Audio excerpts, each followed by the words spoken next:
চাঁপাইনবাবগঞ্জ সদর উপজেলার ইসলামপুর ইউনিয়নের পোড়াগ্রামে সমাজ সংস্কারের নামে গান বাজনা ও বাদ্যযন্ত্র বাজানো নিষিদ্ধ ঘোষণা করেছে স্থানীয় মসজিদ কমিটি। এমনকি বিয়ের অনুষ্ঠানে গান বাজলে বিয়ে পড়াবেন না আলেম সমাজ। এ নিয়ে এলাকায় মিশ্র প্রতিক্রিয়া। চাঁপাইনবাবগঞ্জ প্রতিনিধি মোহাম্মদ নাদিম হোসেনের পাঠানো তথ্য ও ছবি নিয়ে ডেস্ক রিপোর্ট।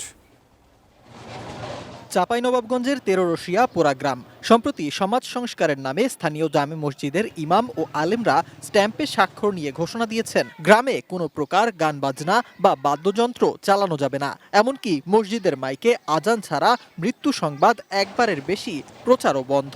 আমরা যেহেতু আলেম এবং আল্লাহরও বাণী যে সমাজ সংস্কার করতে হবে, এই জায়গা থেকে আমরা উদ্যোগ গ্রহণ করেছি যে সমাজে কিভাবে অপসংস্কৃতি দূর করা যায়। প্রথম যেই পদক্ষেপটা হাতে নিয়েছি সেটা হলো যে সমাজে গান বাজনা, লাউডলি গান বাজনা নিষিদ্ধ করা হোক।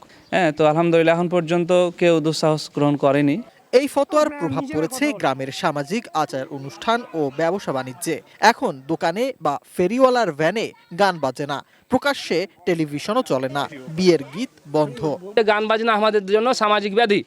এখানে হচ্ছে যে ছোট ছোট যুবকেরা যারা পরবর্তী প্রজন্ম আসবে, তারা যদি এই দিকগুলো যদি উপলব্ধি করতে পারে তাহলে তারা ভালো কিছু আমাদের উপহার দিবে। আমার দোকানে টিভি আছে, আমি কোনো গান বাজনা বাজাই না, আমি খবর টবর দেখি, জালসা বাজাই, ওয়াজ বাজাই।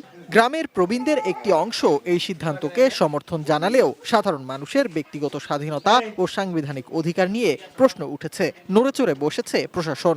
প্রশাসনের কর্তারা বলছেন, এমন নিষেধাজ্ঞা দেওয়ার এখতিয়ার কোনো গোষ্ঠী বা কমিটির নেই। যে কোনো কমিটি হোক, তার মাধ্যমে গান বাজনা নিষিদ্ধ করার কোনো সুযোগ বা কোনো বিধিবিধান নাই। আমি এখন বিষয়টি জানার চেষ্টা করছি এবং তদন্ত করে আমি ব্যবস্থা নেব।